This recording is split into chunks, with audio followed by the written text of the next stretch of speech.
That's not bad. Alhamdulillah. Right. Okay. So we had nahnu naqussu. We said nahnu was the mubtada. Naqussu is a verb that's starting the khabar, right? The khabar is a verbal sentence. So what can be in a verbal sentence? You can have your mubtada. I'm sorry. You have your fi'al, you have your fa'il, you have your maf'ulun bihi. Right, so let's see. Who's the fa'il of naqussu? Easy? We. And it's inside naf'al, it's inside, and what's it referring to? It's referring to the nahnu just before that. So it's a we referring to the word we before that. Okay, and the maf'ul bihi, what do we relate? Ahsan al-qasasi, the best of stories. Now, what is the alayka over here? Again, that's harful jar ism majroor, just adding extra information. It's muta'alliq to the verb. It's something that's brought into the sentence, that's adding information. We relate the best of stories to you. Extra information. It doesn't change the fact that that jumla fi'liya, that whole thing is my khabar. Am I if I know that the whole sentence is my khabar, am I expecting to see any word in the rough? No. This in my mind, I know that the whole thing is my khabar. Okay.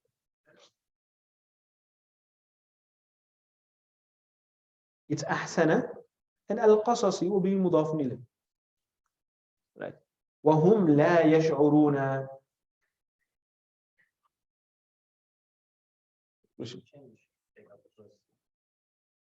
Would the meaning change? Good question.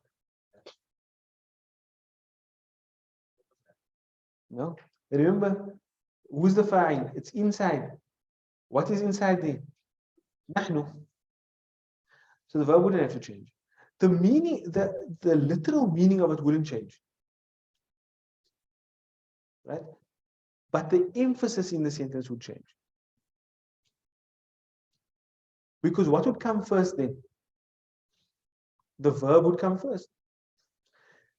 So here Allah subhanahu wa ta'ala is emphasizing himself. Nahnu, naqussu, it is we who relate to you. Rather than simply informing somebody, naqussu alayka ahsan al-qasas. It's just, the one is like more nonchalant, it's just information. The other one is being said for a specific rhetorical benefit. That's why it's worded like it. We are the ones who relate to you. You follow? So it won't actually change the information carried in the sentence, but it will change the emphasis. There's a rhetorical benefit to having it like that. Okay. Next one. وَهُمْ لَا يَشْعُرُونَ. What's the mubtada? Hum. What's the khabar? La yash'uruna. That's a verbal sentence, isn't it? It just looks like one verb, but we know in Arabic one verb can be the whole verbal sentence. So shahara yash'uru means to perceive. La yash'uruna, they are not perceiving. Wahum, whilst they, la yash'uruna, are not perceiving. So the focus of the sentence is them. And what's the khabar? What we're saying about them? They are not perceiving. That's it. Okay. Next one. وَهُوَ مِنَ الْكَاذِبِينَ. What's the mubtada? Huwa. We're not breaking our rules from first word in the sentence. The first ism is usually going to be your. The ism that's on its own is going to be your mubtada. مِنَ الْكَاذِبِينَ now. That the whole thing is your khabar. That's the example now of the second type that we had. Where your khabar is a harful jar and ismul majroor. What's the focus of the sentence? Them. What do I want to say about them? They are from the liars. I don't want to say, I'm not saying hum kadhibuna, they are liars. The focus is they are from the liars. Meaning there are more liars than them, but they are included. Okay, next one. وَهُوَ مِنَ الصَّادِقِينَ. Same thing. ذَلِكَ مِنْ فَضْلِ اللَّهِ عَلَيْنَا. ذلك. What's the مبتدأ? ذلك. What's my خبر? من فضل الله. من فضل الله.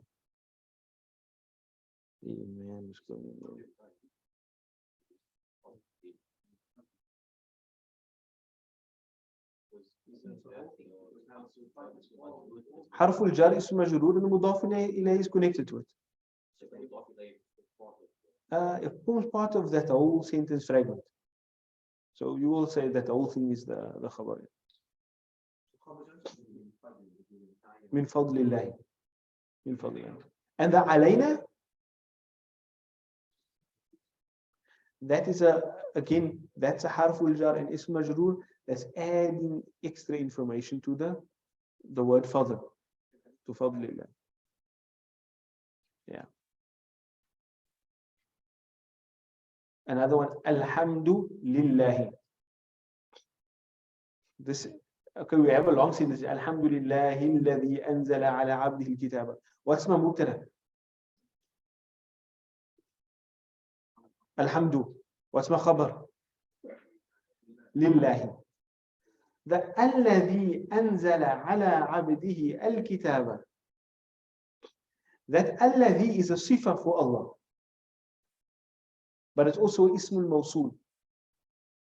You remember that from first year? Whenever you have an ismul mawsul, you must have a silatul mawsul. The sentence or something like a sentence that qualifies it. So what's the thing that qualifies it here? Anzala ala abdihi al-kitaba. That whole thing there is just a silatul mawsul for alladhi, which is a sifa for Allah. But the actual khabar is lillahi.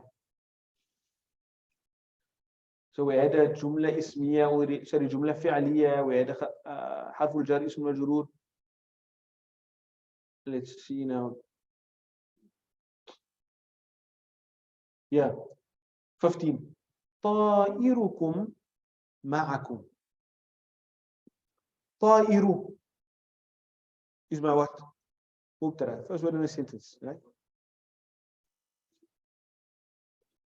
طائر. Yeah, in this verse, a طائر is a bad omen. A bad omen. You might know from that root طير, a bird. So one of the things that the Arabs used to be suspicious about was the direction that the birds flew. If the birds flew a certain way, then they would say it's a bad omen or something. Right? Yeah, so something like connected problem. So طائر, طائركم will mean your bad omen. معكم is with you. Where's my khabar here?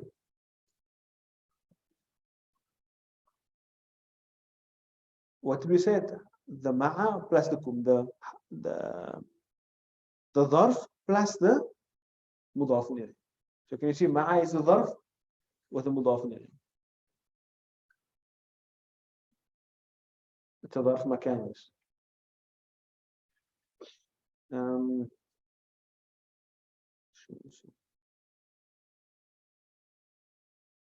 والشمس تجري, that's again a جملة فعلية. ذلك التقدير العزيز, that's one word. نحن خلقناكم, again a جملة فعلية. نحن قدرنا, that's أنتم تزرعون. نحن الزارعون.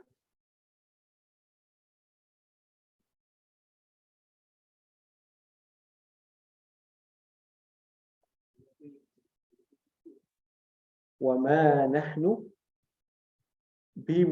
بمسبوقين. Good. I didn't pick that one up.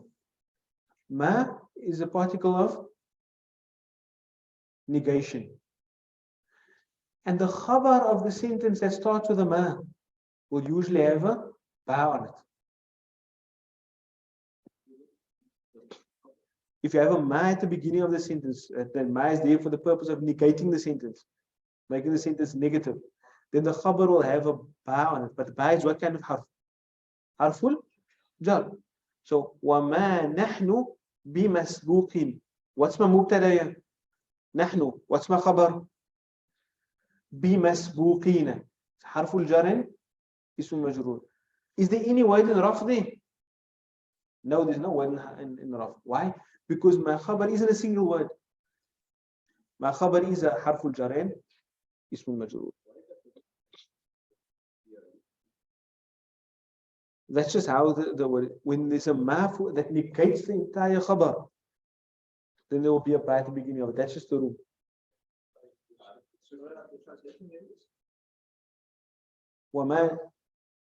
Firstly, what does masbuqi mean? Masbuq. Sabaqa means to precede. Masbuq means to be preceded or to be outstripped, to get ahead of someone. So, وَمَا نَحْنُ بِمَسْبُوقٍ means we are not outstripped. We will not be outstripped. We will not be preceded. Nobody will get ahead of us.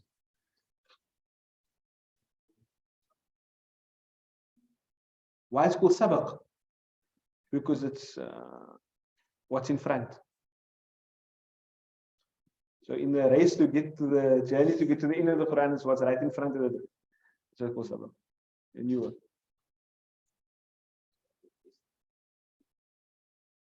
No, the sabaq is the new word. It's right in front of it.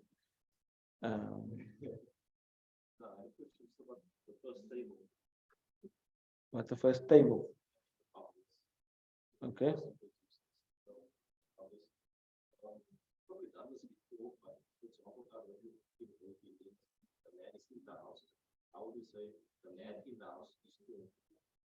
How do you say? So the public is store, but how do we add the text to the form? Good.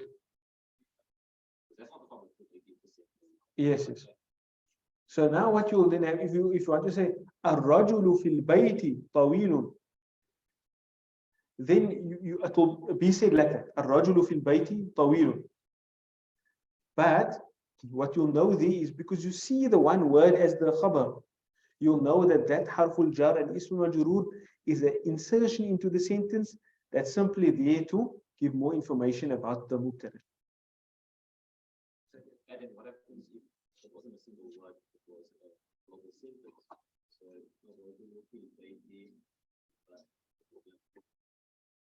the same thing. By seeing that verbal sentence, you will identify all that does. It helps you to identify that fil bayti there, that harful jar ism majrur is not the khabar, rather it is extra information. What you're doing now is you're adding an extra degree of complexity by adding that harful jar ism majrur. We already did that, but we added extra information to the khabar. Like look over here. وَهُوَ بِكُلِّ شَيْءٍ عَلِيمٍ. How did we know that this harful jar ism majrur and mudafun ilayhi is not my khabar? Because we know what the focus of the sentence is and we know what is being said about the focus. You can look at it from a meaning point of view as well. And this thing is just giving you extra information about his ilm. So you can also have a harful jar ism majrur within the sentence that's giving you extra information about the mubtada.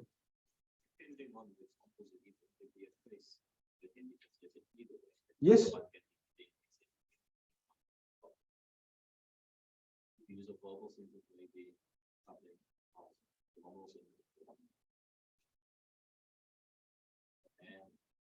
And you kick the boy. Okay, but then what's going to happen is the mubtada is generally nakira or ma'arifa. Ma'arifa.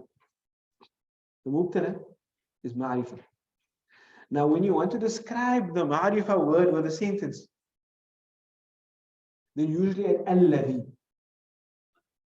You add the word alladhi. So that will help you identify. So actually, you can say ar-rajulu fil bayti tawilun, but a better way to say it would be ar-rajulu alladhi fil bayti tawilun. So then you have ar-rajulu with the sifa alladhi. That sifa is also ismul mawsul. What's the silatul mawsul? Fil bayti. Now you're done with the mubtada. Then you only move on to looking for the khabar. So that alladhi will help you. And when you have a sentence with that kind of complexity, then usually it will be more appropriate, in fact, if not necessary, to put the alladhi there, which clarifies everything. But remember, we don't have commas. We don't have commas. So sometimes the matter is just going to be left open to interpretation. And sometimes you will simply introduce a word like alladhi, which would translate into commas in English. But it's that word alladhi that will remove the obscurity from the sentence. I just want to get an example where there's a jumla ismi. Number 17. Washamsu. What's my mubtada? Ashamsu, that's my mubtada, right? Now, what am I saying about the shams? Tajri li mustaqarrin laha. Tajri is a fi'al, right? Where's the fa'il? Tajri is the standard feminine form. So if I do ili, there's nothing at the end. Is anything on the left that's in raf? No, so it's inside. Inside tajri is here. The here refers back to the shams. Remember, shams is one of those words that are deemed feminine. Right. Okay, so what's the maf'ulun bihi? There's no maf'ulun bihi specifically. But there's a harful jar ism majroor, li mustaqarrin. And another one, laha. So the li mustaqarrin is a harful jar ism majroor that's giving me more information about the verb. And the laha is a harful jar ism majroor that's giving me more information about the mustaqar. I'm going to say that again. The li mustaqarrin is a harful jar and ism majroor is giving me more information about the verb tajri. I'm saying, okay, the sun tajri, it moves. How does it move? Li mustaqarrin, in a specific orbit. And then the laha is giving me more information about the mustaqar. It's an orbit that is specific for it, for the sun. You understand? So each harful jar ism majroor is a muta'alliq. It is a parentheses or extra pieces of information that's telling me more about some part of the sentence. But of the whole sentence, my mubtada is ashamsu, and my khabar is the verbal sentence tajri. The sun moves.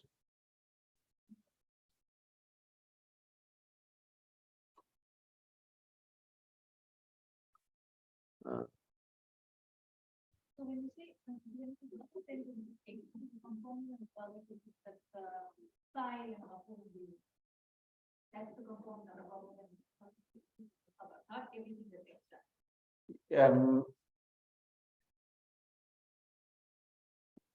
The fa'il, correct. The maf'ul bihi, correct. It could be a naibul fa'il if it's a passive verb. And then all of the things in nasb that will enter. So it could be the maf'ul bihi, it could be the maf'ul li ajlihi, it could be the tamyiz, it could be dharf, it could be hal, it could be all of those things that we learned in nasb. Right? The harful jar ism, it could even be the harful jar ism majroor.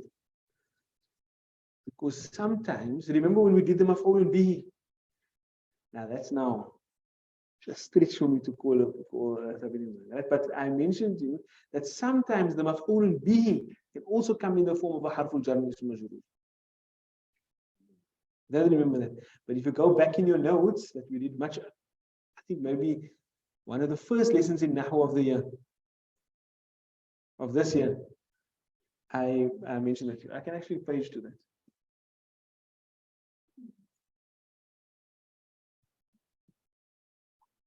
The first one in Nasb, we did the maf'ul bihi, right?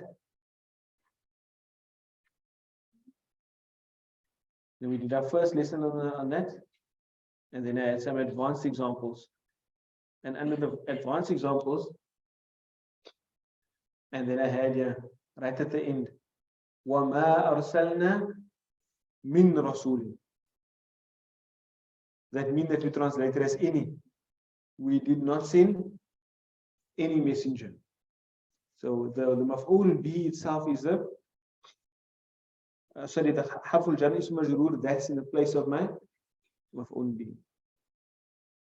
So it could be, there's options.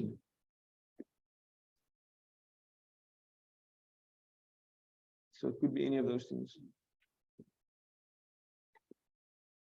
It's based on meaning, or you would know it's part of the verbal sentence or not. Yes, that's correct. It's based on, you see, you have to consider you have to consider the Nahwi role that the thing is playing in the sentence, but you also have to consider the meaning. And oftentimes, in terms of ascertaining whether a harful jar and ismul majroor is extra information that's attached to a word, or whether it's actually part of the verbal sentence, the only way you're going to be able to do that is by meaning. So yes, I could list things there, like I told you now. It could be the maf'ul bihi, it could be the na'ib al-fa'il as part of the verbal sentence, the hal, mudaf, all of those things. I could list all of them. But at the end of the day, there are some things that you're just going to have to ascertain by meaning. And I think you would have come to notice now that throughout all of our lessons, we always consider the form and we consider the meaning. A word can look like it's indefinite. Muhammadun, Rasulullah. It's in form, it's indefinite, but in meaning it is definite.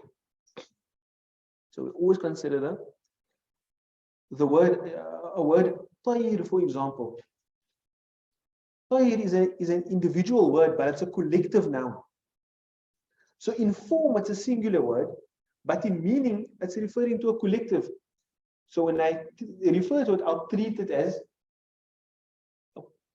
a singular feminine word, because it's a plural of a non-human object. So Allah subhanahu wa ta'ala says, for example, in the Quran, وَأَرْسَلَ عَلَيْهِمْ طَيْرًا أَبَابِيلَ. What's the verb that comes next? تَرْمِيهِمْ. Tarmi is what? Feminine form of the verb. So Allah is using a feminine form of the verb to refer to that word tayran, which is, it looks like a singular masculine word, but in meaning, it's a plural of a non-human object, and that's why we treat it as a feminine. So you always have to consider form and you have to consider meaning. Obviously, the level where you're considering meaning is a bit harder than considering form, because it can go either way and you actually have to understand the words already. So that comes with time. And that's why we place so much more focus on the forms. And treat the cases of meaning almost as exceptions, despite the fact that it's not really exceptions. It's just a bit harder to tell.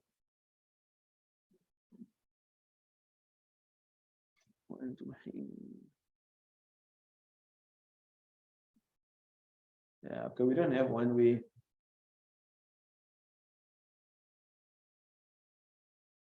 We don't have one way the Khabr is a Jumla Ismiya.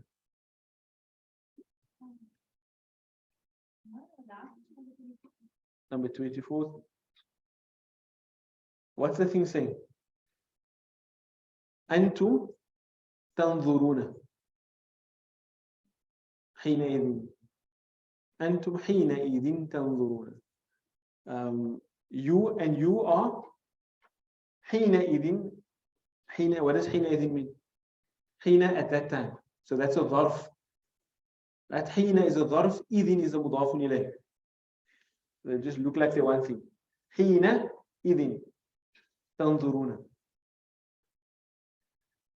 This one over here. What's the focus of the sentence? The focus of the sentence is antum. What are you saying about antum? What is it that you want to say about it? Tanzuruna. So the verbal sentence tanzuruna is going to be your khabar. And the hina idin is a dharf zaman. So it's an adverb of It's an adverb of time. It's actually, it comes before the verb tanzuruna, but it's actually an adverb of time for that verb. So in meaning it would be وَأَنْتُمْ تَنْظُرُونَ حِينَئِذٍ. So again, that's one of those places where you have to consider meaning. Is the حِينَئِذٍ applying to antum, or is it applying to the verb? Like, am I saying you are, meaning you are existing at that time and you are looking? Or is the حِينَئِذٍ applying to the verb, saying that you were looking at that time, your looking happened at that time? It's applying to the verb, the fi'al itself. And you might remember that when we did hal and we did dharf, we did identify that these things are usually related to a verb, and they speak about either attaches time or manner to the fa'il, or to the maf'ul bihi, or to the fi'al. So yeah, it's a bit tricky, but the khabr would be tanzuruna. حينئذ is an adverb for that verb.